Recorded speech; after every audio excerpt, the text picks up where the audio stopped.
deuk kumaha kaharep wallahu a'lam. Akibat liberal teos ieu tah henteu make Al-Qur'anul Karim ieu kakarak tahun 2013 delekeun tahun 2020 kaharepna ka ditu tahun 2030 wallahu a'lam. Ma min zamanin illa ba'dahu syarrun kuari kake beuh tahun hareup leuwih parah. Buktina keur zaman urang leutik keneh mah aya TV ge lah hitam putih krenyek eueuh akian mah geus saneuleuna. Geus beres pokona mah tutup nyana lamun daek atuh nyetrum deui mun teu daek masa minggu geus disetel-setel aman.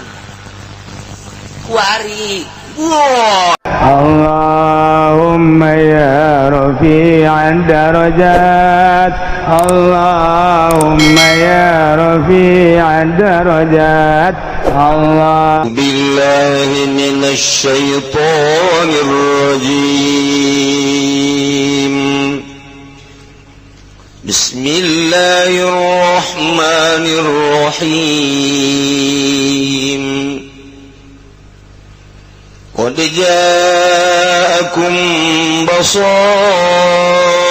min rabbikum faman absara falinafsihi wa man 'amiya fa'alayha wa ma ana 'alaykum bihafiz.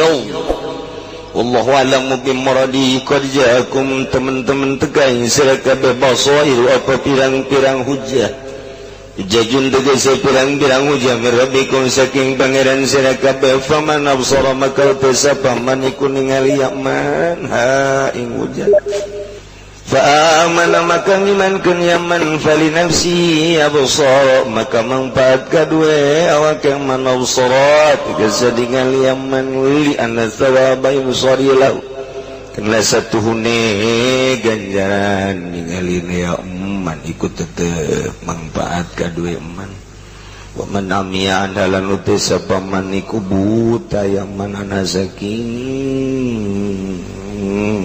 hujat wa man amiya lan uti sapa man iku buta yaman anha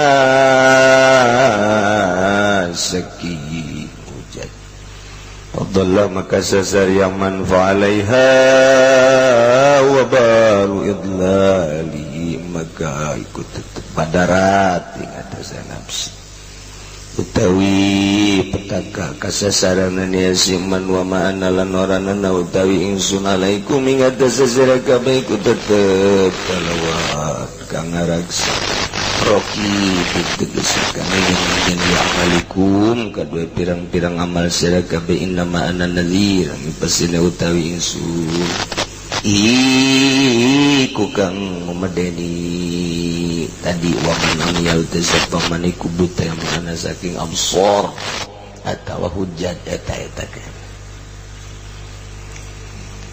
وَكَذَلِكَ نُصَرِّفُ الْآيَاتِ وَلِيَقُولُوا دَرَسْتَ وَلِنُبَيِّنَهُ لِقَوْمٍ يَعْلَمُونَ وَاللَّهُ أَعْلَمُ بِمُرَادِهِ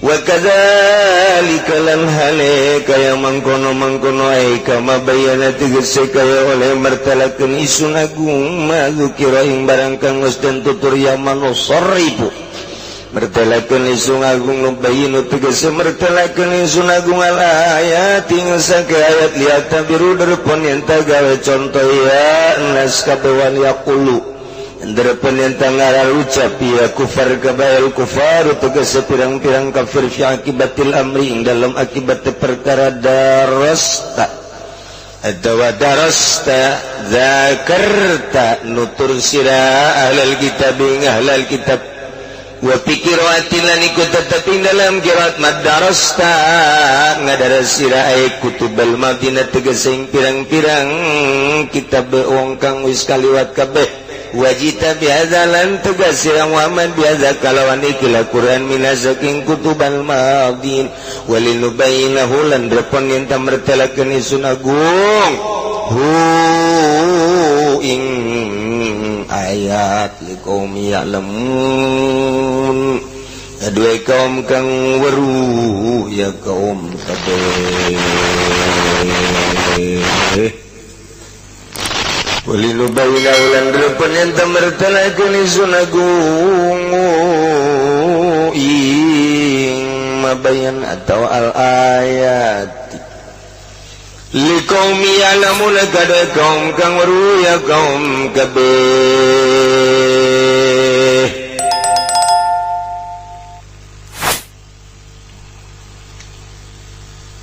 Gusti Allah ngajelaskan tentang dalil-dalil kamahakawasaan Allah.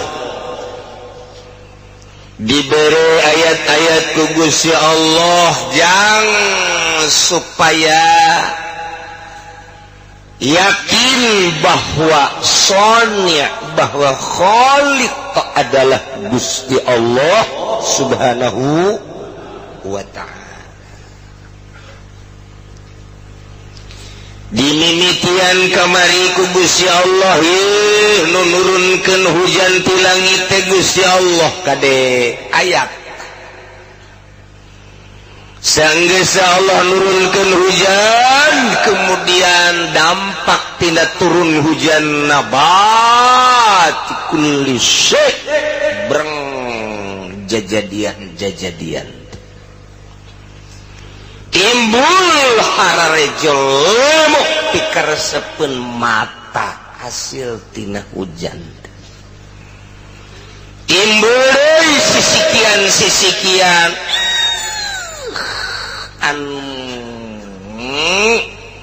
rentul lobakna luar biasa tina hiji siki jadi ranggeyanana pohara jasa ngentep nurapi eta ayat maha kawasa Allah maha sampurna kakawasaan Gusti Allah Subhanahu wa ta'ala.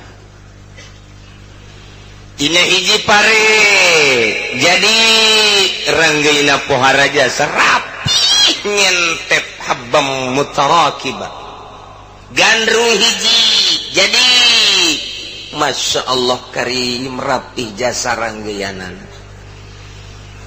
tidak korma hiji korma siki korma jadi ya Allah ya Rabbi tangkal korma hiji tapi buahna pohara rapihna ngentek buah korma hiji kalapa jadi tangkal kalapa mancungan cupatan jararadi buah Masya Allah rapih jasa ranggeyanan ieu kakawasaan Gusti Allah Subhanahu wa ta'ala. Iyalah ayat-ayat Gusti Allah anu ngajelaskeun langsung kadeuleu bahwa penciptana adalah Gusti Allah. Timbul kekebonan di kekebonan teh aya anggur aya kacang rentul berbagai-bagai bubuahan palawija anu mantak pirsepeun mata urang pikabitaeun sungut urang lemun di dahar eta bonteng maneh hararejo kitu amis sigana mah timimiti bonteng nu leutik datang ka nu gede datang ka bakukulna rentul luar biasa bonteng teh. Kemudian aya bonteng suri wah geus marana nama bonteng tapi lain bonteng ieu bah istimewa jeung ayana teh deui lolobanangan bulan puasa bae bonteng suri di mana aya ngan di Tangerang doang aya bonteng suri Garut eueuh bonteng suri Tasik eueuh bonteng tapi di Tangerang mah pohara jasa ngaranna mah bonteng naon meureun ngan baheula kulantaran nu melakna bisuri terkenal udah jadi bonteng suri ya tah. Emang di Tangerang di Indonesia mah babari nyen ngaran teh babari sempat dibahas di dunia internasional. Di dunia internasional sempat dibahas urusan ngaran-ngaran di Indonesia. Di Indonesia mah babari jasa. Aya oncom diteuneun di jero comro. Eta babari jasa. Babari jasa teh geus pokona mah ngaranana teh babari jasa di Indonesia mah. Rempah-rempah dihijikeun digoreng bala-bala ngaranna teh padu bae Masya Allah Masya Allah aya kacang diasupkeun ka jero cangro kacang di jero geus comro geus cangro macam-macam babari di Indonesia nyieun ngaran teh ya Allah maha kawasa Gusti Allah segala rupa ya, terus hewan-hewan ieu tanda maha kawasa Gusti Allah subhanahu wa ta'ala cukup geus Allah nyampaikan ayat-ayat Gusti Allah dengan nyata supaya geus ulah mangeranan ka sasaha ka Allah anu khaliqus samawati wal ard ngadamel langit bumi katut eusina disampaikanlah ku para rasul kejadian ayat-ayat eta teh terakhir disampaikan ku junjunan alam Kangjeng Nabi urang Kangjeng Nabi Muhammad sallallahu alaihi wasallam kade Allah teh wa huwa ala kulli syai'in wakil maha ngaraksa Gusti Allah kana seluruh perkara deket Allah teh ngan teu kadeuleu fala ainun taraka wala yadun tasilu ilaik moal bisa dideuleu ku mata moal bisa dicekel ku leungeun Allah la tudrikuhul absar wa huwa yudrikul absar wa huwal latiful khabir cukup geus ayat kabeh jadi ayat itu ya tuh tadi diceritakan timimiti turunna hujan kemudian sisikian ditambah deh ku planet-planet cakrawala timimiti panon poe lempang na panon poe surup timbul surup muncul geus sabaraha ribu tahun juta tahun maha kawasa Gusti Allah di samping eta aya bulan kulum fi falaki yasbahun teu kaluar tina relna bulan dina rel bulan panon poe dina rel panon poe berbagai planet-planet anu lainna Samsun Syarok Mustari Zuhal dan lain sebagainya aya cakrawala teh aya falak-falakna kabeh berputer dina falak maha kawasa Gusti Allah ya Allah ya Rabb urang cicing kuari di bumi ku Allah ditetegkeun bumina urang nu lempangna sanajan sekali waktu mah digidekeun bumi teh Aceh buktina digidekeun bumi teh Jogja buktina kamari ieu dilongsorkeun Garut kamari dibanjirkeun Bandung nu biasa banjir Jakarta 2000 Bandung giliran cak Allah ulah Jakarta bae Bandung ge sarua terus tata dina mah Tangerang mah teu pernah banjir kuari Tangerang ge bere cak Gusti Allah kayu tadi bere Tangerang wah geus banjir teh lilih deuk ka mana henteu dibere banjir lini gempa ieu teh peringatan nu aing ku aing manusia ku aing ditetegkeun ketika aing netegkeun ku aing digidekeun ketika aing daek aya ngagidekeun ieu tatus sia ka aing jasiana ge bakal modar cukup Allah nyieun ayat-ayat cukup Allah nyieun tanda-tanda kemahakawasaan Allah tinggal urang lah bae tapi geuninganan manusia aya nu mangeranan keneh ka Isa mangeranan kene ka Maryam mangeranan kene Tritunggal mangeranan kene ka batu ka patung jeung sajabana padahal tanda kemahakawasaan Allah geus jelas jasa timimiti hujanna langitna kemudian planet-planetna sisikian bubuhan taman dan lain sebagainya panasna tiisna dan lain sebagainya ieu adalah tanda kemahakawasaan Allah tapi loba keneh nu teu percaya bahwa pangeran teh Allah urang mah kuari alhamdulillahirabbil mahal jasa ieu urang iman ka Allah teh mahal Haji ieu poe Minggu bisa diuk di dieu mah sanajan motif nama macem-macem. Motif nama geus kanyahoan lah ku kaula. Aya anu geus dicarekan bae ku pamajikan, ngaji aing nyilid. Aya anu diudag-udag ku bang nyilid. 3 bulan geus teu kaeusian. Aya anu hayang nyaho doang coba ngaji kumaha? Aya cenah ieu mah ngan sakadar hitung-hitung rekreasi bae ngaji ja di satu kangen eta mah di majelis toba sagala beubeulian los. Aya anu memang bener-bener ngaji Allah nu maha uningan. Cok lempengkeun geura ka Gusti Allah. Tanda kamaha kawasan Allah, sempurna ka kawasan Allah. Allah sebagai Khaliq nu utar atur al-musakkinu wal muharriku wal mudabbir. Allah teh Rabbul Alamin dibaca ku urang unggal salat alhamdulillah sadaya puji tentu ke Gusti Allah milik Allah Rabbil Alamin. Allah teh nu ngabogaan sakabeh alam tapi urang terasa henteu karasa bahwa urang dibogaan ku Gusti Allah. Urang mah deureus sakieu mah masih keneh bogalah pengakuan diurus ku Gusti Allah di luareun urang Yahudi, Kristen, Protestan, Katolik, Buddha, Konghucu dan lain-lain sebagainya terpercayaan bahwa pangeran teh Allah isuk pageto pae tetap berhadapan dengan Gusti Allah. Urang mah kuari bersyukur sekali alhamdulillahirabbil qad ja'akum basairu min rabbikum nyata geus datang ka ranjeun kabeh basairu jamatina basirah. Basirah teh kekuatan cahaya nu aya di hate berarti ngaranna ieu adalah pangdeuleuh hate. Aya deui basor dijamakeun kana absor cahaya kekuatan mata. Lamun basor dijamakeun kana absor mata berarti dedeleuhan mata. Lamun basiro dijamakeun kana basair eta mah dedeleuhan mata hate.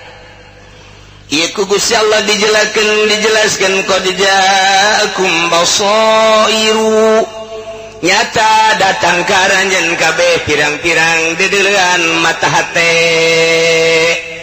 Sebab ai mata urang mah ieu mah ngaranna alam sogir. Basor dijamakeun kana absor ieu mah ngaranna alam sogir.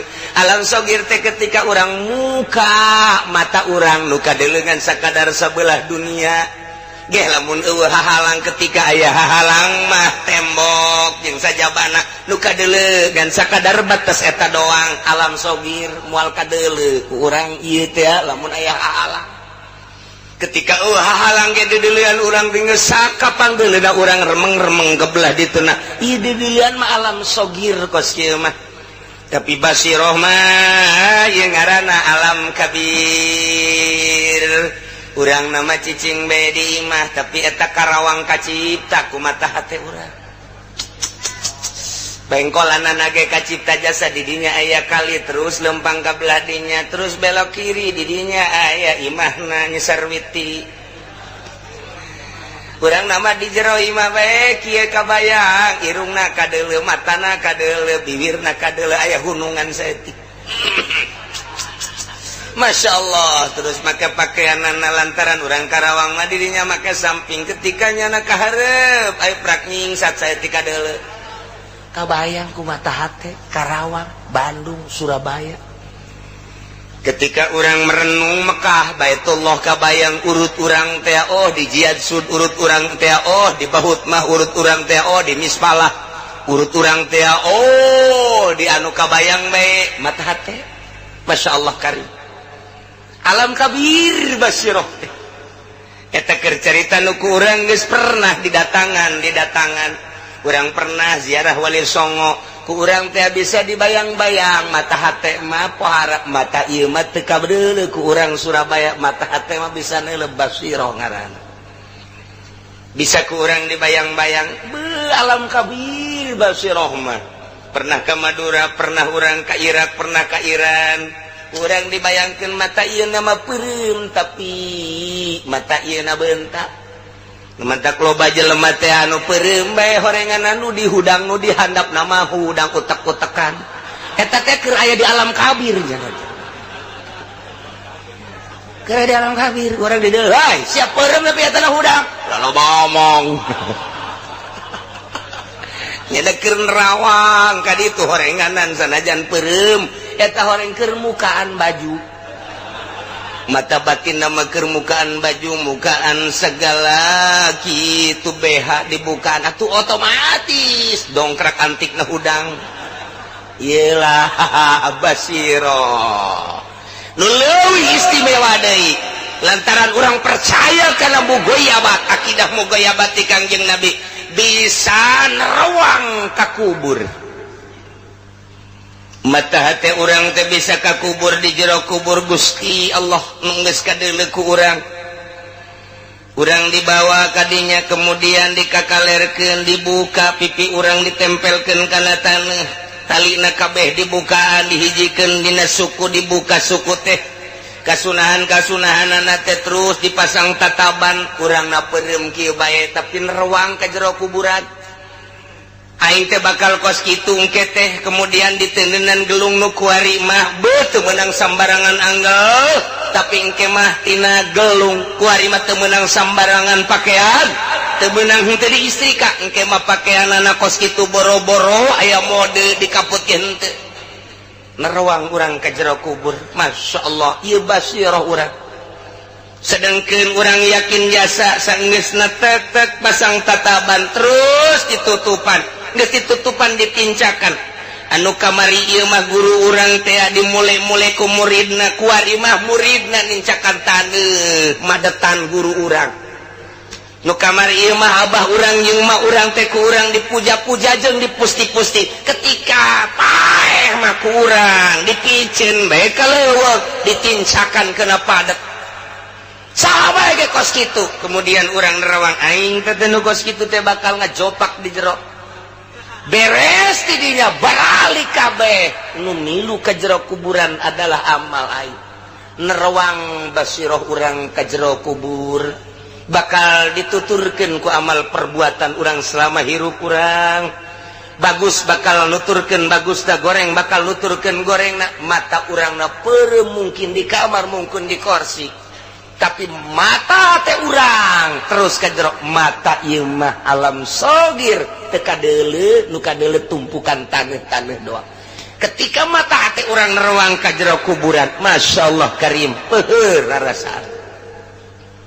tidinya yang masana datang ka kiamat wallahu alam hanya Allah nu nyaho urang mangan sakadar diberi tanda-tandana bae ku Kangjeng Nabi tanda deket kiamat teh kasir waladiz zina tanda deket kiamat teh anak zina ambalayah nu mabok ambalayah nu maling ambalayah berbagai-bagai kemaksiatan jeung kadzaliman ambalayah tere datang kana waktu kiamat hanya tanda-tandana bae lah tidinya engke bakal kiamat dibayangkeun ku mata hate urang sesuai jeung nu sok dicaritakeun ku ulama meunang tina hadis Kangjeng Nabi belah dituna meunang tina Al-Qur'anul Karim al-qari'atu mal qari'ah wa ma adraka mal qari'ah yauma yakunu nasu kal farashil mabthus persis engke jelema teh kosiraru kal farashil mabthus siraru brang ambualaya nu ka dieu kakaler ka kidul batakurul jibalu kal ahlil manfus etalah nu dibayangkeun ku mata hate urang teh nerawang urang ka masa kiamat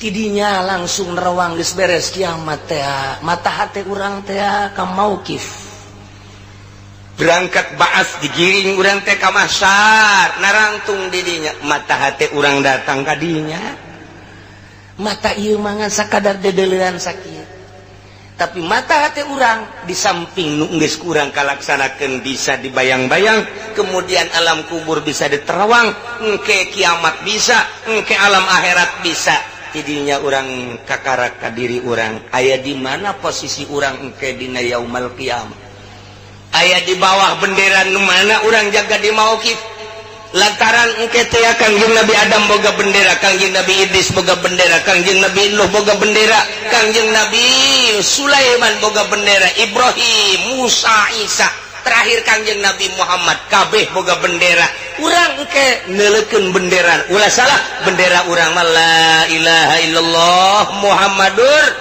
Rasulullah asal aya bendera eta cicing di handapeunana ulah neangan bendera Golkar Silakan gitu. Silakan. Geus ti kuari pikiran bendera-bendera nu kos karar itu. Yang naonan nu hartina. Ieu bae bendera la ilaha illallah Muhammadur. Aing pejabat lain sakola henteu gas aing mah dek disadarkeun. Pokona awak aing dek ka Qur'ankeun titik aing moal boga bendera-bendera macem-macem geus disebut ortodok los, disebut kemajuan los, maju jang sia aing mah jang ka akhirat bae tak mun aya kiai ustad geus kos kitu mantep. Lain sakadal mantep, mantep sekali. Mantep ieu masuk ilun kecah kici. Segala bendera Golkar segala puguh nyungsep. Ai sakola melos di mimiti ibtidaiyah sanawiyah aliyah. Allah. Berangkatnya anak ka UIN nah terus. Atau anak kuliah di Trisakti kuliah di IPB Bogor dan lain sebagainya ke ITB bila perlu ke luar negeri guys. Balik di Mesir, balik di Yaman, balik di Madinah, nyana ngembangkan dunia. Lain goreng bagus kan memang manehana nangis dirinya dunia na bagus los asal ikhlas bae. Anu balik di Belanda, balik di Inggris, balik di Australia, balik di Jepang, balik di Korea, balik di Amerika, kembangkan di dia ikhlas tapi bagus. Urang masa sekolah henteu. Pugu iuran lagi make kusuluh banget. Teu naik-naik. Kuari teh sadar teu boga ijazah. Geus bae. Moal mimilu aing besi lah, hadas mimilu abring-abringan teh nya hode ka mana hulu urang. Kamari ona urang aya Gus Dur nuturkeun hulu Gus Dur mah nya urang neuk disungsepkeun ka Gus Dur moal sebabnya nama predikat ge kiai.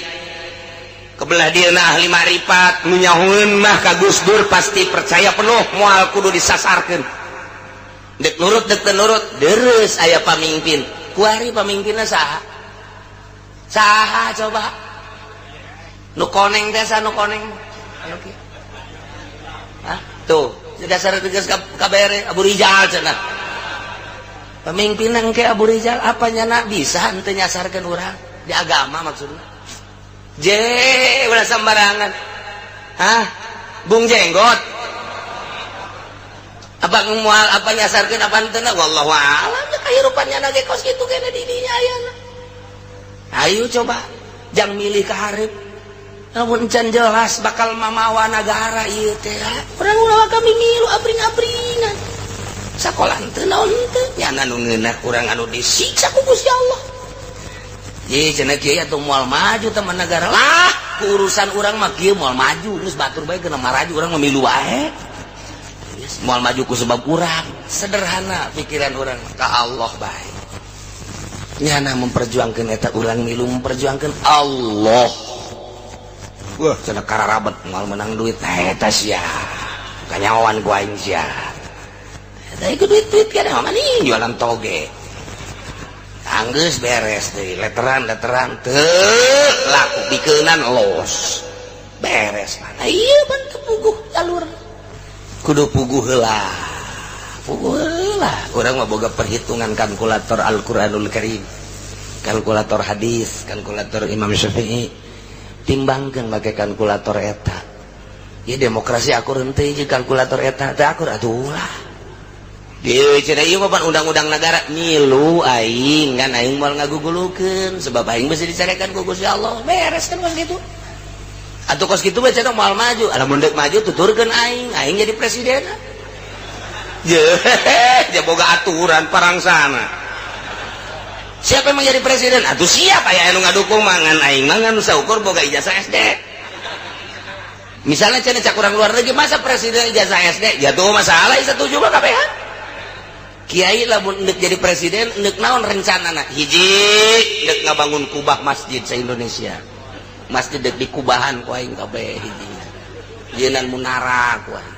Jang naon cenah eta? Jang mantok-mantokkeun kiai beledug tadi. Ararese amat lah.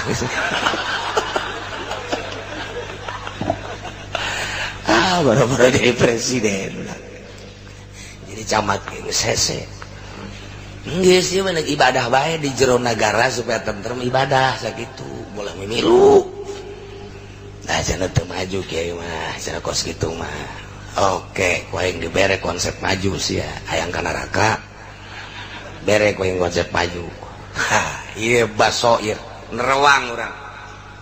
Ketika orang nerewang mata hati orang basiroh bari kieu bae urang di imah urang nerewang hirup aing ku ari umur teh geus mendekati 70 tahun masa muda aing baheula teh aduh dipake sakola keur zaman sakola aing teh kapan pohoan ka Gusti Allah idinya terus aing jadi pemerintah baheula pernah jadi DPR orenganan jadi DPR teh kos kitu naon bedana jeung orai koros kieu beuki kitu beuki teu beuki ku batur disengsarikeun nu mantap keur memeh jadi DPR mah lempet barang jadi DPR percis orai koros gendut geus teu kudu dipertanyakeun deui eta teh cak Abuya Cidahu mah lamun aya tamu ka Abuya beteungna gendut geus ulah ditanya deui berarti beuki dahar lamun aya tamu ka Abuya mah baheula matana cai mataan we oh berarti tukang tahajud geus kanyawan ku Abuya mah begitu datang deui oh ieu mah kuru gering geus teu kudu loba carita eta teh kos kitu teh tanda jeung dalil ayat eta teh memeh jadi DPR mah lempet begitu jadi DPR Masya Allah betul kau loli anda berarti itu beres ji ulah macam-macam sih tinggal tanda eta gosip ya keur cerita Basiro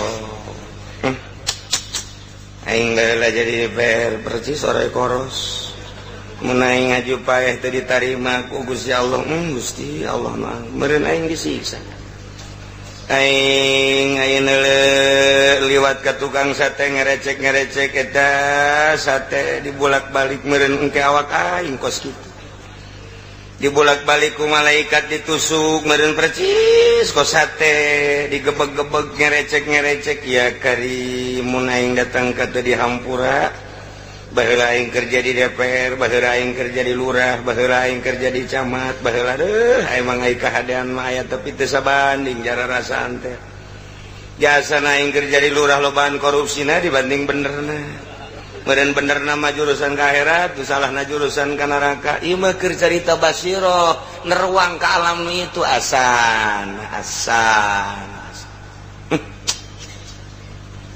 mulai tah urang kurucut minimal nu dihandap heula ngurucut Basiro garang ya kari mun urang teh kalau segitu deh kumaha deh encan jadi presiden jadi gubernur jadi menteri jadi bupati aing kitu mah rarasaan urang-urang bener atuh masalah hirup aing baheula teh jadi bupati aing teh kerja di bupati duku aing dibangun urusan syiar agama anu jalan ku aing diberesan tanpa pamrih nuka ditu yatim piatu ku aing geus disadiakeun naon deui ja aing mah urusanana teh sagala rupa ge birokrasina dipermudah ku aing urusan ngabangun ja ku aing dipermudah segala rupa asal jelas bae ngan eta pernah aing duit ditilep ku aing ieu doang teh pernah nu eta doang tuduh Gusti kumaha jumput sumput salindung ka rakyat aing aya nu kudu dikondisi-kondisikeun nu rakyat teu kudu nyaho padahal mah Gusti mah nyaho kumaha aing lamun paeh tah Basiro teh datang ka dieu ya Allah ya Rabb deres sama pejabat kiai aing keur mimiti mah bagus tuh dibawaan ku aing ka majelis takrib Riyad Fathul Muin rapi hirup aing babarengan jeung masyarakat diundang di mana aya nu maot nyalateun di mana aya nu maot peutingna tahlil muludan jeung rajaban asana tiis hirup aing teh sanajan can pati bisa ikhlas teh tapi geus aya di kelompok eta bae ngeunaheun paling dizikiran lah eta mah urusan berkat sama urusan pangdorong jeung pangbubunga doang lain eta nu ku aing dimaksud mah babarenganana aing hirup kitu teh 15 tahun nikmat da sajeng masyarakat aya naon maksudna motif ibadah kabelah dina barang aya pilkada mulai aya nu datang ka aing teh tadi nama aing embung kulantaran dibere 20 juta bibitina rada asan aja nu diimahna ge atuh butuh ieu malah mahaju cakah cik hidup di imah teh cokot bae lah teu jauh da daun ieu tah masa pira mere urang mamentah teu naon teh haju dicokot eta teh rada jelas asana lain deui ibadah teh nu tadi rada ngeunaheun jadi henteu katempelan ku duit APBD moal salah eta teh kabelah dieuna mah haju hayang deui nyana datang deui mere deui 10 juta alhamdulillah ya rabbil alamin urusan dapur maka tunjang tapi urusan batin ceuri aduh kabelah dieuna mah terus jadi titah kulurah nyeun proposal aingnya belah dieuna pondok pesantren dijieun hasil proposal teh ai pondok mah bagus jasangan horenganan napasna eueuh santri aju teu bararatah ngaji ge teh kurang semangat aing lagi tah ieu teh apa halal apa haram nu jelas mah mun teu diridoan ku Gusti mah meureunana atuh haram buktina aja teu barataheun beureun tanda teu ridho ti Gusti Allah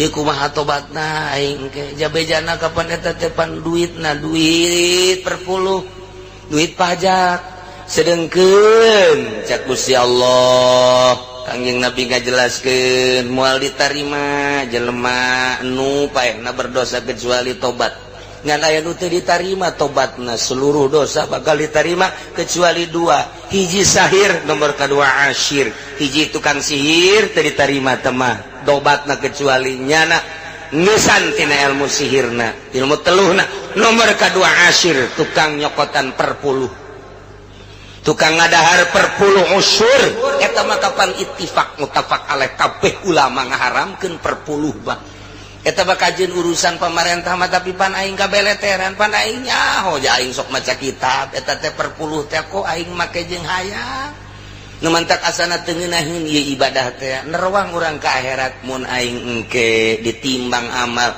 aya duit perpuluhan teu puguh teu kaaruh aing nyaho mangkaning eta teh haram ikumaha basirah urang datang ka alam mauqif alam mahsyar ceurik paingan asana baheula mah ku ngeunaheun jasa hudang ti peuting eueuh beban barang kuari kamari ieu mah kerencan aya pilkada-pilkadaan pilgub pilgubanja eueuh jaringan-jaringan barang ka dieu HP teh luar biasa dipake kegiatan di anu barangnya geus jadi bupati nama aing deuk hubungin ge hese jasa ieu nya nu ngina aing nu rugi dunia ngan sakikituna doang rugi akhirat aing mun di sidang nyaho eta mah duit perpuluh deuk kumaha basirah urang tepi ka dieu Masya Allah basirah nu mantak Gusti Allah ngajelaskeun qad jaakum basair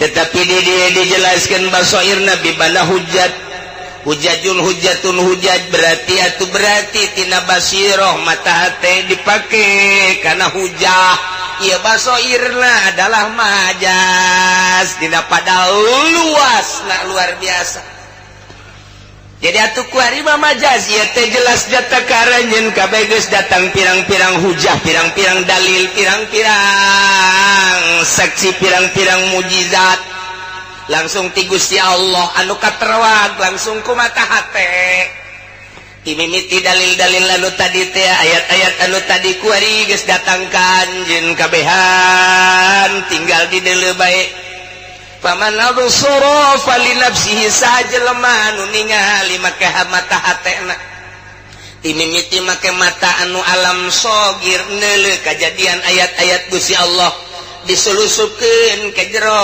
dada ke jero hate di dinya mata hate kuari bisa ningali nerwakan kamaha kawasaan Gusti Allah Subhanahu wa taala sebagai dalil tah eta teh jelema anu neuleuh kana dalil-dalil eta kana hujah-hujah eta ayat-ayat Gusti Allah anu tadi teh eta teh kamangpaatana pali nafsihi jang manehanana lantaran sawali anna sawabain sarihi lahu ganjaran di dileunana jang nyana wa man amiasa jelema anu buta kemudian sasar teu bisa neuleuh mata hatena teu bisa neuleuh kana hujah dalil tinggal dalil ayat tinggal ayat tapi ku Gusti Allah teu dibukakeun dihijab buta tina neuleuh mata hatena kana dalil-dalil tersebut atuh falaiha madaratna jang manehanana moal petaka kasara-saranana jangnya tinggal aya persentase kuari neuleuna aya nu 100% cara Kangjeng tuluy para sahabat belah dieu para tabi 100% tanpa kudu ngaji sapina deui belah dieu aya sapina mah tanpa kudu ngaji Fathul Muin deui belah dieu Fathul Muin mah karangan Imam Zainuddin Malebari tanpa kudu aya Tuhfah tamah karangan Ibnu Hajar tanpa aya Raudhah karangan Imam Nawawi tanpa aya kitab-kitab koskarar itu sahabat mah geus langsung jitu justru para mujtahid nempo ka Kangjeng Nabi jeung para sahabat kitu keneh dina ilmu tauhidna eueuh wujud kidam bako mukhalafah lil hawadis tidak zaman sahabat mah lantaran naon nu diutarakeun ku Kangjeng Nabi langsung mantap jasa kamantepanana boro-borona naon nyawa dikorbankeun pake perang siap jasa ku mantepna jeung ku yakin ka Gusti Allah kuari diaji kurang wujud kidam bako mukhalafatun lil hawadis kiamu binafsi wa daniyat qudrati rodat gandeng di masjid teh aki-aki jeung budak leutik wujud kidam bako mukhalafatun lil hawadis giliran kita perang embungeun eta naon artina wujud kidam bako atuh zaman sahabat teh aya wujud kidam bako perang siap malah sahabat nanyakeun iya Tuhan perang deui geus ateul awak ge hayang perang buringas kana perang teh eueuh ngaji wujud kidam bako kayakinanna istimewa aya nu kuari timimiti orok dipaun geus dipadaan wujud kidam bako mukhalafah lil hawadis mae kuari pendidikan leuwih ti paun naon tah TK geus hebat jasa dodoan geus hebat wujudna geus hebat kabelah dieuna oh istimewa woi dikembangkeun disapeker diceramahkeun titah perang boro-boro perang jeung kafir perang jeung kredit gitu becus naon hartina wujud kidam bako eta yakin gitu nah aya kelas baheula geus mantep jasa belah dieu para tabiin terus di zaman mujtahid kebelah dieuna urang iman ka Allah iman ka Kangjeng Rasulullah iman ka Al-Qur'anul Karim sapotong-sapotong iman ka Al-Qur'an iman osok ngeridit keneh osok berarti imanna teu sampurna iman ka Al-Qur'an iman sebagai kitab Allah undang-undang yang di negara aya dina Al-Quran kan tenan dipake di Indonesia henteu nu dipake aturan HAM aja kumaha atuh geus tinggal nungguan paeh bae di neraka pasti jasa dikerebekeun pasti jasa pasti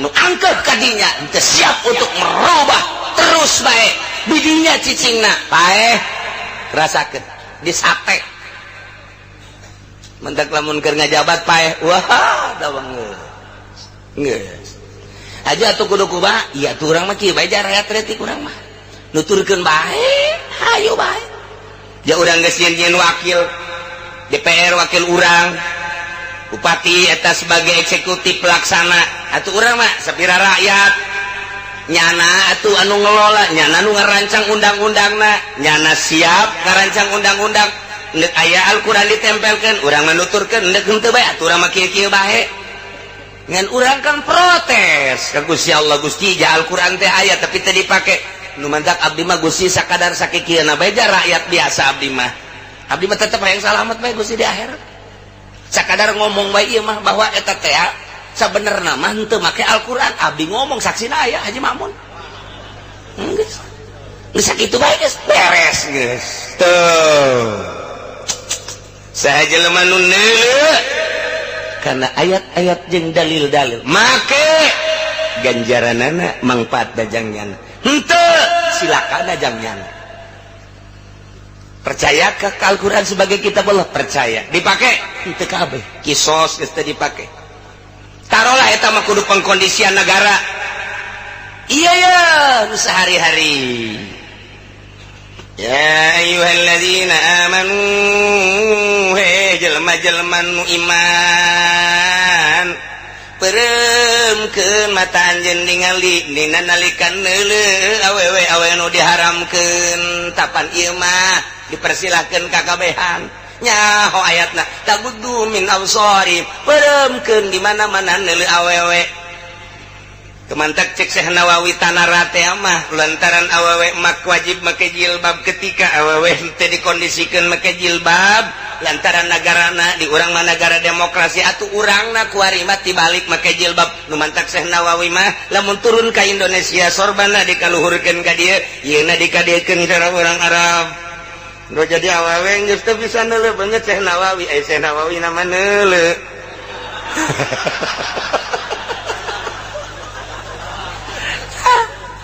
Teh nyana ku embung-embungna. Jadi kieu. Geus.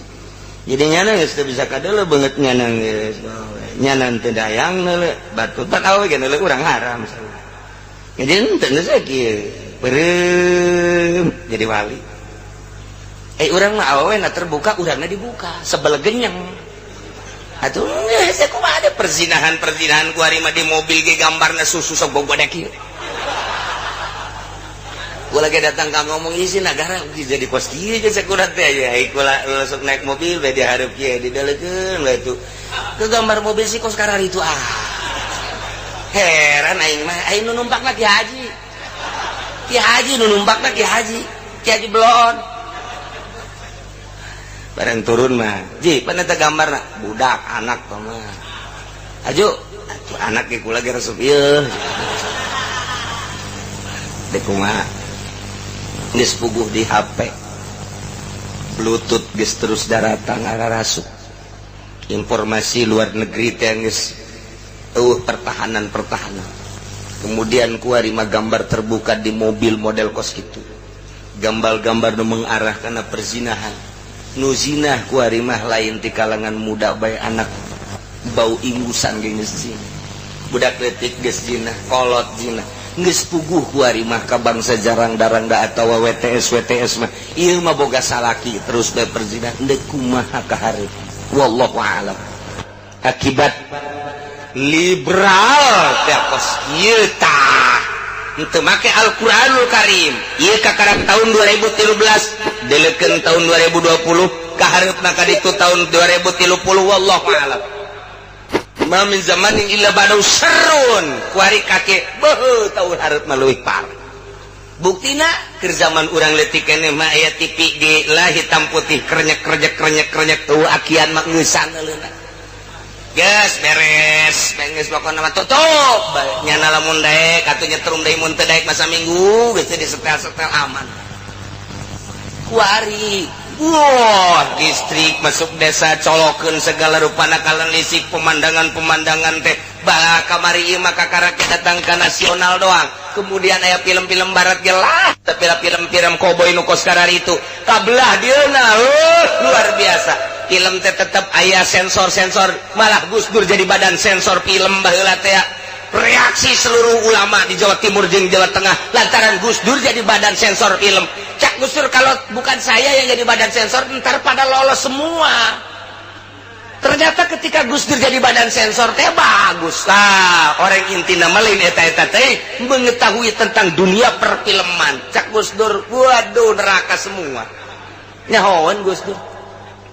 Tah kabelah dieuna geus eueuh hahalang baheula mah blue film teh di Indonesia tangkep ku polisi kuari mah polisina nu neuleuh blue film.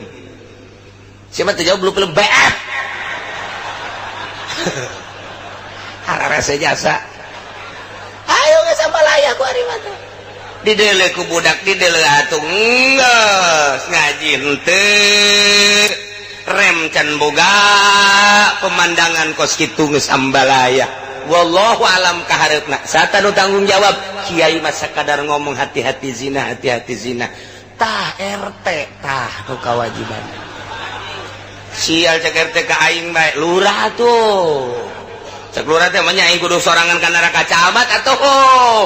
cak camat manya atuh bupati atuh cak bupati manya aing kudu kadara ka sosoranganan iya atuh ka gubernur cak gubernur presiden geus bae dihijikeun bae kabeh cukup jang tetanggung jawab soal pornografi soal seks dan lain sebagainya jang ka neraka mah kunaon atuh teu dikondisikeun di negara koordinasi jeung kiai kumaha atuh carana kiai sakadar nyaritakeun hukumna pamarentah anu kudu bertindak ya kudu nama kos gitu tapi ternyata kan henteu geus kiai mah leupas asal geus ngomong beres mentah kula mah ngomong doang ieu mah kula mah asal adapun pelaksana mah mah kumaha pamarentah ngomong doang kula mah ieu hukum Islam teh kos kieu ieu kieu ieu kos kieu aturanan mah kudu kos kieu ketika henteu atuh sabodohnya anu jadi inohong jadi aing mah ngomong geus beres di akhirat woi Haji Uci selamat aja cak nu ngaji teh kami ge milu ayo geus milu bareng urang aya malaikat yang ini jangan nih emang kenapa dia mah ngaji aja tapi ngeredit terus jangan yang ini juga jangan kenapa dia pemerintah dia udah tahu hukum-hukumnya dari pengajian tapi dia tidak pernah mau mengodesikan jangan mau dikemanain ya dibakar dulu sebentar lah tadi mantak nutup boga kepentingan milu jeung bendera Kangjeng Nabi urang Kangjeng Nabi Muhammad sallallahu alaihi wasallam mantap urang dadah kalura lurah dadah sial ngadahan aing sial nyal kain urang berangkat mantep tinggal nu kuari jadi pemerintah dek digubiag heula nyawa sia gubiag ubraq kuari mah teh nyaho ka gubiag digubiag mata lamun urang nyokotan heucak papan kaliek-liek ari panen teh di sawah teh eta jadi pinuh kuletak kemudian di bawah heucak ngaranna eta teh supaya bersih digubiag heula ya budak wali mah teh nyaho eta teh istimewa eta internasional heucak eta dibawa ke alam baheula geus teh nyaraho wali mah nyahona HP BlackBerry bae pokona kontek ya Allah mata hati orang nerawang kadinya mah di dunia sesenangan orang di akhirat mah cilaka ndek dikubahakeun awak orang terserah ja ieu mah seserahan ya faman awsara fali nafsi sajelema nu neuleuh kana dalil-dalil kemudian make aturan-aturanana sanggesta urang iman ka Al-Quranul Karim sebagai mukjizat anu nyata kadeuleu sakumaha tadi enggeus kemudian urang ngalaksanakeun aturan-aturan Al-Quran cakuran haram urang cakuran wajib urang ngalaksanakeun cakuran sunnah urang berangkat cakuran terus urang ngaturkeun sesuai jeung aturan Al-Quranul Karim ta ieu teh fali nafsi atuh kauntunganana jang dirina anu ngalaksanakeun lamun henteu kuari mah urang iman ka Al-Quran rada deres urang mah lain kafir kemudian ai kafir mah geus sakaligus sama geus ieu mah iman ngan sawareh urusan-urusanana sawareh ieu dilaksanakeun ieu dilaksanakeun ieu henteu nah ieu bakal ditimbang ke lobaan mana antara kahadian jeung kagorenganana nah ieu lamun urang teu neuleuh kana mukjizat teu neuleuh kana ayat teu neuleuh kana hujjah buta mata hatena faman amiya fa'alaiha silakana madaratna petaka kasasaranana jangnyanna cek Kangjeng Nabi wa ma ana alaikum bihafiz kaula mah teu bisa ngajagaan raqib teu bisa neuleuhan li amalikum kana amal-amalkan ranjeun kula mangan sakadar nyampekeun innama ana nadhirun kula mah sakadar nyampekeun nyingsieunan doang sing hade ulah buta mata hate ulah cara kafir ulah cara musyrik ulah cara munafik sanggeus urang mah mukmin iman ka Al-Quranul Karim sing hade ka Al-Quran kudu sepenuhna percaya ka Al-Quran karena naon-naon aturan Al-Quranul Karim sebab ieu mah adalah undang-undang Gusti Allah Subhanahu wa ta'ala. A'udzu billahi minasy syaithanir rajim. Bismillahirrahmanirrahim.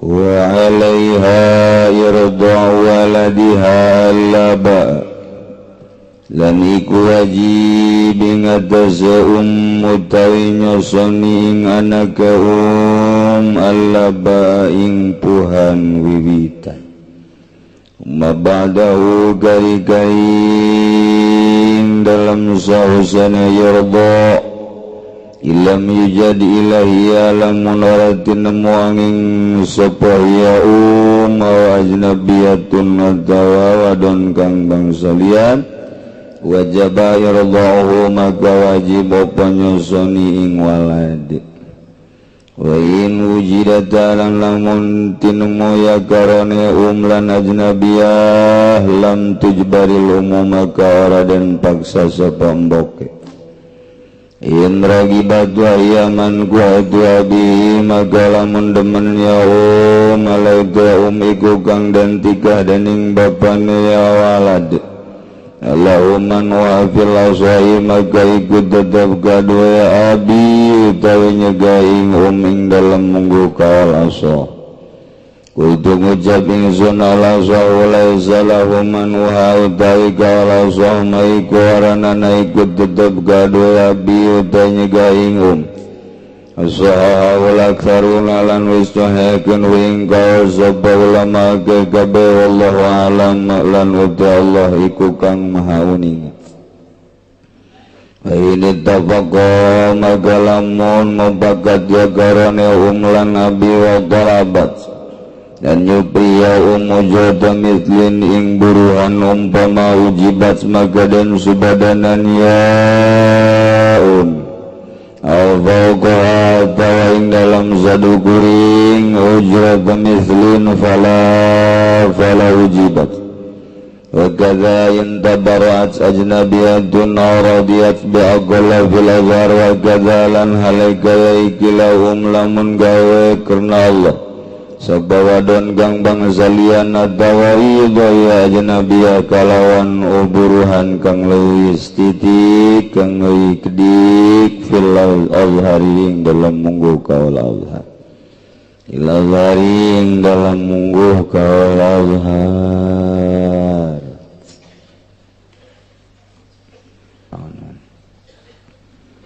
Pertanyaan bagi kalau kita investasi uang pada usaha tertentu, misalnya usaha tempat pembibitan, peternakan, sekaligus pemotongan daging sapi atau kambing dengan pembagian keuntungan setiap penjualan daging tadi. Per kilogramnya kita diberi Rp1.000 dan dibayarkan awal bulan. Apakah uang yang Rp1.000 tadi termasuk riba apa bukan? Riba tuh siapa kos gitu. Iya mangga sababaraha kari pertanyaan kos kieu can kahalal artikel ku hulu sia. Segala daging, segala tek-tek bengek gitu-gitu kene, itu kos bang kene. Daripada kos kieu mending nenden duit di bank be deposito. Gitu-gitu kene. Cenah ieu mah dagang kos kieu teh ngaranna kitu syirkah dek kirod sabodo teuing dagang mah aya aturanana asal urang kabehan nyaho. Artina nyaho teh kieu urang dek invest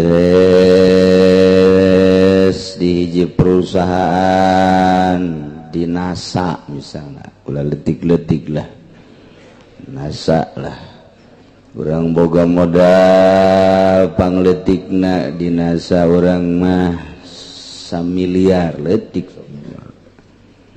nya nama meureunanan bangsa 100M urang 1M tak urang teh mun deuk invest kudu nyaho modal keseluruhan nu nyana sabaraha nu ibu itu nu ibuna sama boga ibu pode daing ngaranna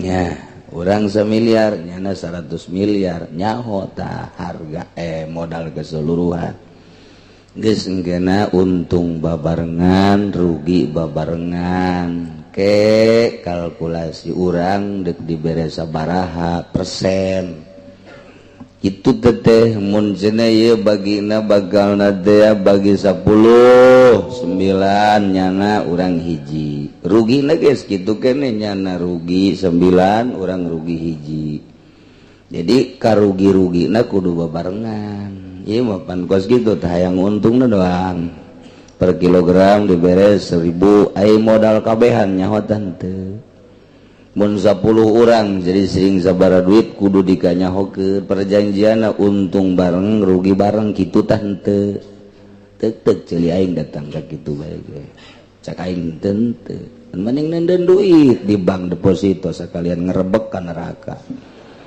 lese segitu bae sih urang nunda duit di tukang emas toko emas biasa sokadari itu Tasikmalaya itu Garut Bandung pedah nu dagang teh tetangga atau kawauh engke urang dibere per bulana kadang-kadang sok dibere urang teh kitu 500.000 atau 1 juta eta kos kitu riba lamun urang kadinyana lain nginjemkeun mun nginjemkeun ulah hayang dibere Izweta mah karena Allah subhanahu wa ta'ala lillahi ta'ala Allahu akbar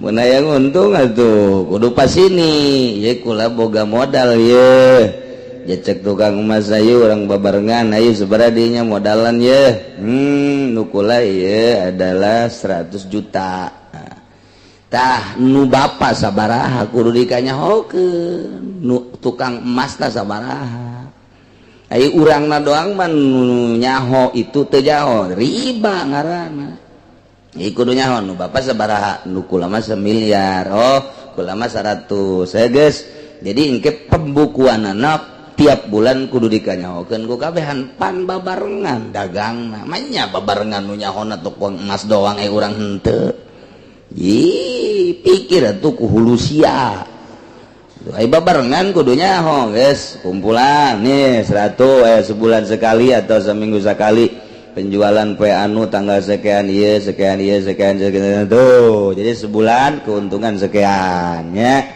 tah berarti ieu urang bagi 10 kula 9 maneh hiji bulan kedua gitu kena bulan ketilu tah ieu rugi bulan anu rugi jadi ai kerugian dina bulan ieu kerugianna 10 juta geus aing 9 juta rugi sia 1 juta daek henteu sia kitu tah geus kitu eta ngaranna babarengan ieu urang hayang untungna doang dagang sapina ge teu nyaho nimbangna saha aju kumaha geus teu nyaho bae tukang non gitu ngaranna tukang sampe diajak dagang daging mal beres tak kudu nyaho kabehan dek di toko emas dek di pabrik nasa dek di perusahaan daging kudu nyaho kabehan mun 5an modal keseluruhan sekian 1 miliar si A sekian si B sekian si C sekian si D sekian nah si C sekian terketahui modal keseluruhan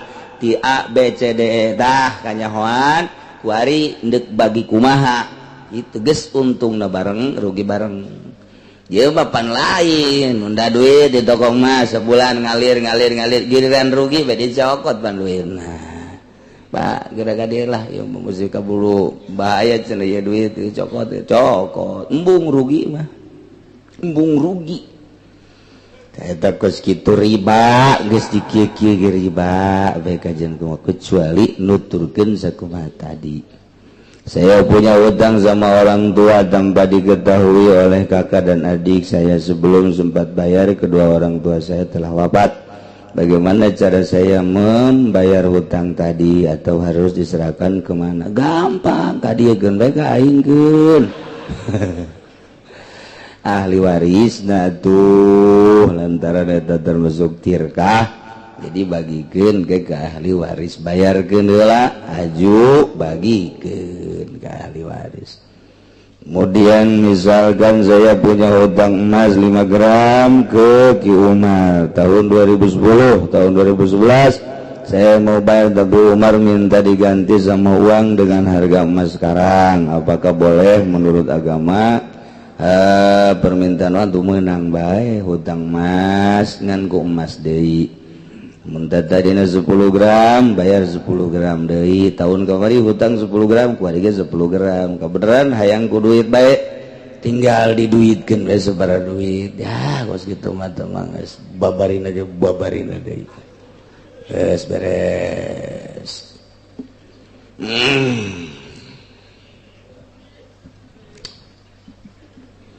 Urang nuluykeun masalah soal nafkah. Sarwiti kawin jeung Ki Zaid kuari boga anak ngalahirkeun Sarwiti. Eta anakna begitu datang ke alam dunia, Sarwiti sebagai ibuna wajib nyusuan anakna. Sakali deui. Walaiha wajib kanyi Sarwiti irdo waladiha nyusuan anakna Allah ba'akana susu pertama. Lantaran susu nu pertama etalah anu bakal ngajadikeun kekuatan kasih bayi. Maka wajib nyi Sarwiti nyusuan anakna kanu pertama wajib tah. Borosot adanan sunah ku bapana katuhu adanan kenca komatan supaya nu pangheulana kadenge kunyana ulah suara televisi ulah suara HP jauhkeun HP beusi keur borosot nang minung nah kadenge oh iya berarti ulah jauhkeun tina suara-suara kitu azan Allahu Akbar ngadengikeun orok teh oh sakieu ge urang di azanan nonton TV bae komo mun teu di azanan meureun baheula oh masyaallah tah beres pandian atau geus si pandian azanan si orok dibersihan langsung susuan ku cai susu nu pertama laba ngaranna etalah anu bakal ngajadikeun kekuatan kanu jadi anak. Terbantak susu nu pertama eta mah sing hade tah indungna teh hartina sing hade teh barang daharna sebab eta nu ngamimitian bakal jadi cikal bakal di dirina. Sing hade barang daharna ulah meunang maling, ulah meunang korupsi, ulah meunang nyatut. Sing hade kadaharana ulah nu haram di daharna. Tah eta nu susu nu pertama eta nu bakal ngajadikeun pondasi budak. Mantak wajib tah nu pertama eta mah susuan budak teh eta.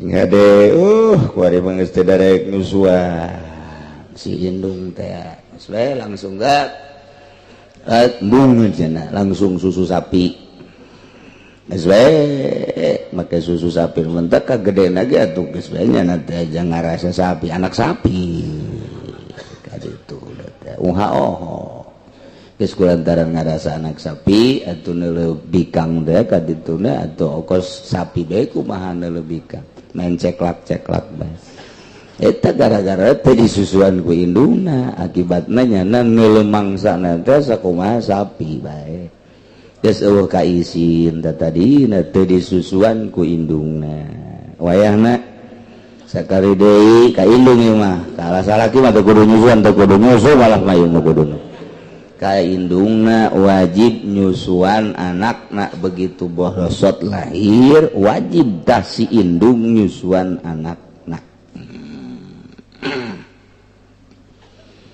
saenggeusna nu pertama eta mah tah kadituna mah bebas cuma badahu sabada nyusuan anakna nu pertama ilam yujad ilahiyya au adabiyatun wajaba irda'uhu lamun sasa kecuali indungna neangan nurek nyusuan nu sajen lain cara di Arab lain cara di Eropa lain cara di Timur Tengah babari neangan anu kuli nyusu teh di urang jarang panu kuli nyusu tah kulantaran hese indungna teangan sakadar indungna dok wajib diteruskan ku indungna disusuan. Lamun aya nu sejen, lamun nu sejen aya nu siap nyusuan kakarak menang disusukeun ka nu sejen. Pokona mah sahabat mah nu aya saenggeusna nu pertama mah teu meunang ku sasakudu ku indungna bae. Lamun eueuh kadang-kadang indungna eueuh cai susuan ulah waka disusuan ku sasaeulan. Ulah waka bere bae madu, bere bae naon bae cai beas ke. Mal kebel di asana wadang ya budak. Eta ku indung berewa. Nungguan indungna supaya aya cai susuan. Ya resepna cek Imam Ghazali, daharlah ngadaharlah bangsa sayur mayur nu loba, bangsa senggang, kangkung jeung sajabana, tak engke subur cai susuna. Susukeun ka anakna. Nu pertama mah tungguan ulah disusuan ku sasaha. Geus beres susu nu pertama tak kakarak mun sasaha ku indungna deui. Mun aya nu sejen indungna ngameunangkeun mangga bapana ngameunangkeun mangga disusuan kudu sejen. Ieu ka urusan nyusuan mah geus rapih agama deuk kumaha deui. Deuk kumaha deui. Masya Allah, ieu jadi masalah teh kuari mah ieu ngalahirkeun ieu nu jadi masalah teh. Asana bidan cukup jangka neraka kos kitu bae teh. Tepuguh tekaru di USG padahal normal, lantaran lamun normal mah cukup ku 1 juta 2 juta, tapi lamun di sesar mah 8 sampai 10 juta, sedangkan rumah sakit teh ngejar target eta tah. Nah maka disalahgunakeun USG, tinggal USG urang mah urang bodoh, urang lembur teh nyaho malang, teh nyaho nyungsang, teh nyaho ari-ari naik ka luhur. Geus teh nyaho we disingseun. Waduh, ini kalau seminggu lagi tidak lurus, nah ini harus disesar. Geus ceurik bae, utang hitung bae. Aset nu aya naon ieu? Sepeda kempes. Warung bangkrut. Asana ieu kontrakan can di aduh, bingung bae. Ngabingungkeun jelema, cukup bidan teh, dokter teh tah jangka neraka mah nyingsieunan jelema bae cukup. Gara modar ge gara. Iya tuh emang kumaha gitu kubu-kubu batur geger bingung. Mudah-mudahan salamet. Masmat kadituna maca surat Maryam, kadituna maca surat Yusuf, kadituna maca surat wasiqal ladzina ittaqau ila jannati zumara hatta idza ja'uha wa futihat abwabuha. Eta ditiupkeun ku bapakna kana leungeun diusapkeun kana beuteung. Beuteung diusap sing ada beuteung. Ini mesti salah aing ngomong. Sakali deh beuteung na. Besi kieu ke dibaca diusap ka handap pan cek pamajikan handap caki uci ge. Aing ban nu jadi tatagaonan tah. Masya Allah. Eta abe babari kadituna maca wasiqalan surat Zumar, terakhir surat Zumar kadituna haza hatta idza ja'u wa futihat abwabu hatta aya wa futihat abwabu hatta faul wa futihat abwabu wa qala lahum khazanatu assalamun alaikum tibtum fadkhuluha khalidin. Tiupkan ka dia fut terus usapkeun ka pamajikan urang ti luhur ka handap ngusapna abe babari maksudna abe babari kaluarna. Baca deh Bismillahirrahmanirrahim siyaqal ladzina taqau ilal jannati sampai tadi fadkhuluha khalidin tiup usapkeun tuh ai jampena babari ai mah USG gitu di USG. Waduh ini tali ari-arinya di atas ini disingsieunan kecuali serius masalah guys, tapi ieu 99,9,9 deui nyingsieunan wayahna lah coba urang sambil neangan duit sebagai dokter sebagai bidan sambil urang nulungan Allah maha uninga malah mah kudu cara madukun baheula manok bagus jasa ieu mah tenang bae masalah kayak disangsurkeun ku umat dilempengkeun eta ngangeunaheun kanu hamilna ulah boga pikiran ku kumanok ya ieu mah geus bagus jasa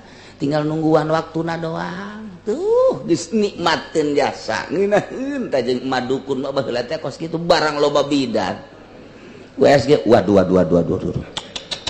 waduh ini mah udah kalau enggak besok ini bahaya udah saya sarah aja disingsieunan geus sababaraha macemnya sieun nya teu boga duit kapan geus macem-macem jasa ta eta teh nyingsieunan kitu teh doraka gitu. Masya Allah naya di akhir zaman mah beki canggih beki sararieun baheula mah dukun diusapan digedog diluruskeun masalah nok di meja bagus padahal mah aya masalah tetep di bejana masalah kayak ku emak dibantuan mana salakina di tengah heujeun pamajikan anu ngalahir salakina anu ngaheujeun ngabantuan ceknya mah naon barunan kos gitu jadi tenang emak dukun baheula dukun paraji nenangkeun entek tara renang bae masalah gua imam sesar mikiran anak kedua aduh anak pertama ge disesar empan jeung anak kedua ieu kumaha tuh loba ku ari anu kabingungan Masya Allah mudah-mudahan dokter-dokter jeung para bidan-bidan dibere hatena terbuka ku Gusti Allah sehingga bisa nganasehatan ka pasena bisa nenangkeun ka pasena bisa digawena sesuai jeung aturanana sehingga menang ridho Allah Subhanahu wa taala. Ngeunaheun jasa muncak bidan teh ja bagus nanaon geus iraha mules geura datang we geus kadecan mules mah teu kudu kitu pangeunaheun tah ke bae cuma lain ini harus segera wah ini bahaya cek teh datang maka rumah sakit teh ieu teh itu diimpus henteu nungguan heula ini baru pembukaan satu tapi ini udah pembukaan satu udah tidur aja ada di situ 5 poe pan HS teh lain HS aku nunggu dibayar ceknya nama naon mun HS di mushola mah bebas mana eta mah masyaallah karim aduh teh lahirna supaya rarapih ka para bidan maksudna kabehan supaya menang ridho Allah Subhanahu wa ta'ala nulungan teh nulungan jasa bu ganjaran gede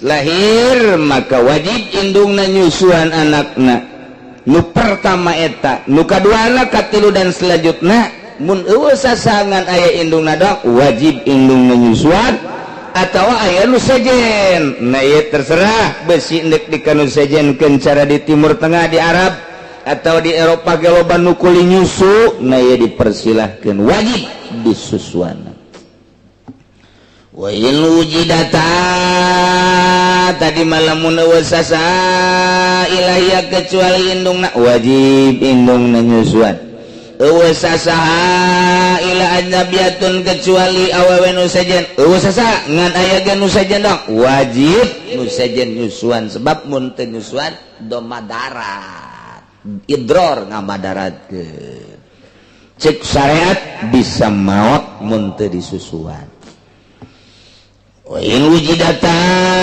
lamunnya indungna aya nu sejen gaya nu siap nyusuan lam tujbaril teu meunang dipaksa indungna kudu nyusuan nu penting mah budak aya anu mangnyusuankeun teu mesti indungna bae kabeneran indungna dilarang mah ku salakina aya tapi nu nyusuan nu sejen neng ja aya ieu tuh nu nyusuan nu sejen neng mah ulah nyusuan pan kunaon kitu Kak osok bedek kadang-kadang burak teh gitu asal tak nyusuan we gua usah kumaha urang Turki nah di dele-dele teh waduh tama tuh aya 2 letreun mah nah ulah nah eta lamun dilarang terserah lamun atuh ngobrol-ngobrol atuh ulah susukeun ka batur ari aya mah tapi lamun eueuh nu nyusuan ba nu sejen haju kitu aya ge indungna doang teu meunang dilarang-larang mun aya nu sejen teu bisa dipaksa indungna teu meunang beundek bae mangga teu bede masalah bayeun rogibat wa yaman gua tu abi mun nyanana hayangeun si indungna nyusuan resep pisan ka anak rasa dedeh rasa cinta sedengkeun indungna teh termasuk nu ditika ku bapana eta teh tadi palahuman wa pilasoh meunang kanu jadi bapana ngalarang pamajikan asli nah ieu dilarang ulah nyusuan geus bikeun bae kanu sejen teu naon kos kitu aya satuju kabehan tapi cekal aso laisa lahu man uha teu meunang kanu jadi salakina yen ka bapana eta budak ngalarang indung budak tina nyusuhan wa sahahul aktsarun disahihkeun kaul ieu ku seseueurna ulama wallahu a'lam ini tabaqa talabat ujrata misin ujibat wari pamajikan jeung bapana budak jeung emakna jadi suami istri pas ini geus kuari malah disusuanana sanajana nu sejen ge ku neng bae oh ku neng bae ulah ku nu sejen ulah atuh teu naon tadina mah kula moal yang bebas bae kitu henteu lah ku neng bae susuan cek salakina teh cek pamajikanna teu teu naon ngan kurang mah bayar sabaraha tuh bayarna teh eta teh sapoe teh kudu dibayar 50.000 eta harga biasa eta 50.000 teh harga biasa cek salakina lamun sapoe 50.000 10 poe 500 sebulan 1,5 juta kan bencit bae aing atuh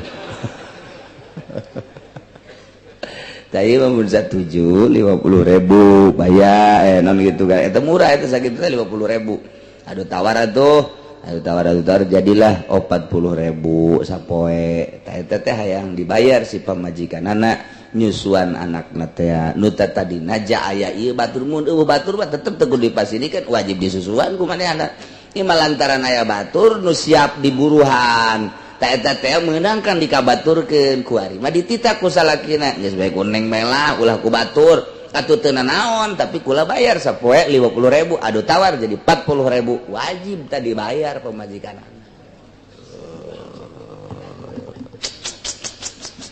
gitu ya sehingga deh kebalik aja yang minta bayaran deh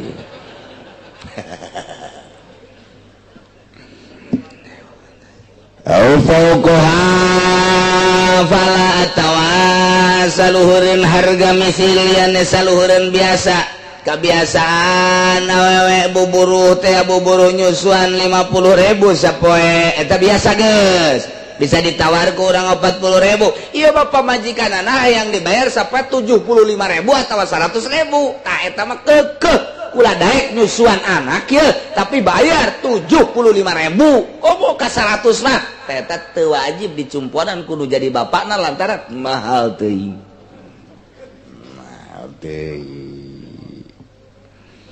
wa kadza in tabarrat ajnabiyatun radiyat bi agol fil azhar kitu kene seperti indungna in tabarrat lamun gawe karena Allah deungeun awewe tatanggana awewe kawauhna tawa deungeun nya siap menyusuankeun karena Allah ka eta teh dipersilakeun sakumaha kos indungna bae auradiat biakola tawarido ku harga nu leuwih saeutik tibatan harga umpama harga misilna 50.000 tapi nya maridoeun tapi nya nama siapeun ku harga leuwih saeutik batan 50.000 cukup bae cekna 20.000 mangga teh teuing tina ujroh misil nu tadina 50.000 ieu mah geus 20.000 bae mangga wajib lain mangga wajib diijabah kuno jadi salaki naku bapak eta budak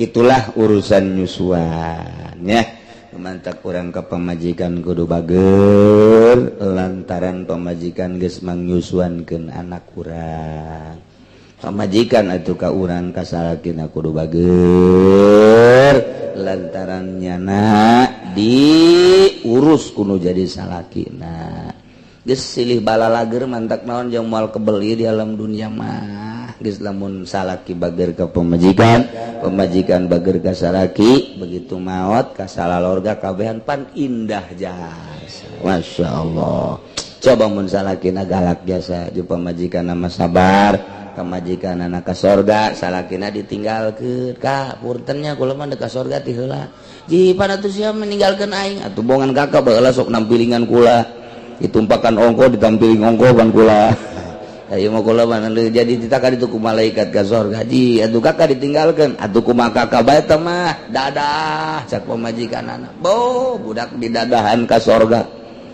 ih panu kabina-bina entak wayahna kanu jadi salakina bageran si pamajikan ge bager ka salakina moal karabel deui urang teh bakal ninggalkeun dunya wallahu a'lam bissawab.